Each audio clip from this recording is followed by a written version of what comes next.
Et nous sommes de retour sur Direct Marché. J'accueille Benoît Fernandez-Rioux, spécialiste devises et formateur au World Trade Institute. Bonjour. Bonjour. Alors, l'euro-dollar qui consolide depuis maintenant plusieurs semaines. Hier soir, on était à 1,0835. Ce matin, on est à peu près, on est toujours dans cette zone-là, vers les 1,08, 1,09. Oui. Et bon. Qu'est-ce qui se passe? On a eu hier la réunion de la BCE. Est-ce que vous pensez que la paire, du coup, va progresser, rebaisser? Quel est votre sentiment là-dessus? Alors la BCE, oui, a l'air de driver le marché finalement depuis décembre. On a... Excusez-moi, hop, on met le micro comme ça, on entendra mieux. Ça entendra mieux. On a effectivement depuis décembre beaucoup de difficultés à travailler le marché, enfin la paire phare du Forex en swing, parce que vous voyez, on est sur un range mou qui a très peu de volatilité. Donc pour les day traders, c'est plutôt pas mal, mais par contre pour les swing traders, c'est assez difficile. Par contre, les choses devraient changer, parce qu'après vous voyez, sur les bandes de Bollinger, on a vraiment un tassement de la volatilité assez incroyable. Et on devrait avoir un squeeze qui devrait venir. Je l'aurais vu plus tôt, mais malheureusement il tarde à venir.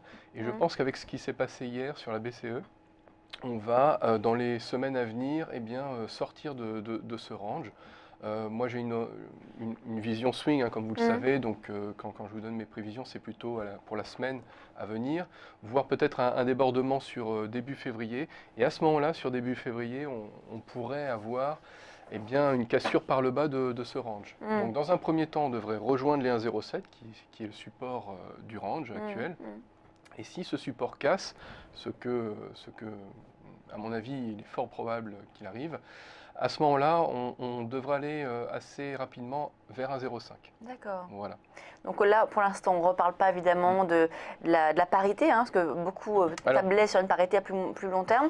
Là, en tout cas, mais on revient vers les plus bas, en tout cas, d'il y a quelques mois. Alors, vous faites bien de parler de la parité, parce que, bon, moi, pendant l'année 2014, l'année où on a commencé à en parler, et puis toute l'année 2015, je n'y croyais pas. En 2016, et notamment d'ici le printemps, et notamment parce que sur les fondamentaux, Mario a donné les jalons, on devrait peut-être aller rejoindre la parité. Alors ça, c'est justement après une cassure du 1,07, du 1,05. On n'ira pas en ligne droite, évidemment, il y aura des retracements, notamment haussiers. Mais à terme, on devrait, d'ici le printemps, je pense, aller rejoindre la parité. D'accord, donc d'ici le printemps, donc là, on commence à prendre des positions donc, dans ce sens.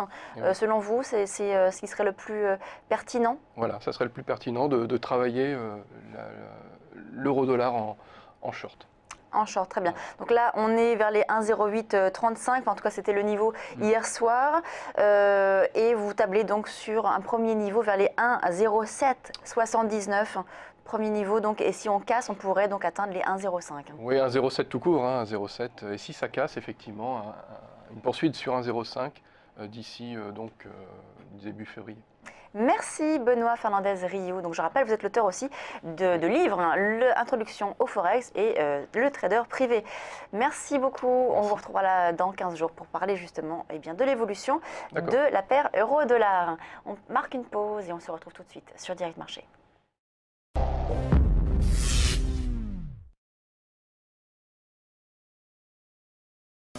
La banque du futur, elle sera simple. Tout se fera à distance et sans frais. On pourra ouvrir son compte dans un taxi, d'où on veut. Plus aucun document, une capture suffira.